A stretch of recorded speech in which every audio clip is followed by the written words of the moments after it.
King China, ding ding ding ding ding ding ding ding ding ding. King China, ding ding ding ding ding ding ding ding ding ding ding. King China, ding ding ding ding ding ding ding ding ding ding. King China. Vẫn đang va sát đến tối đi về làm nhạc thì đó chỉ là anh.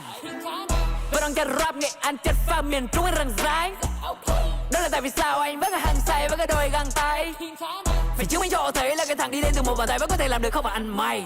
Thấy tên IDV on, tươi như là ly bia ngon. Bố mẹ anh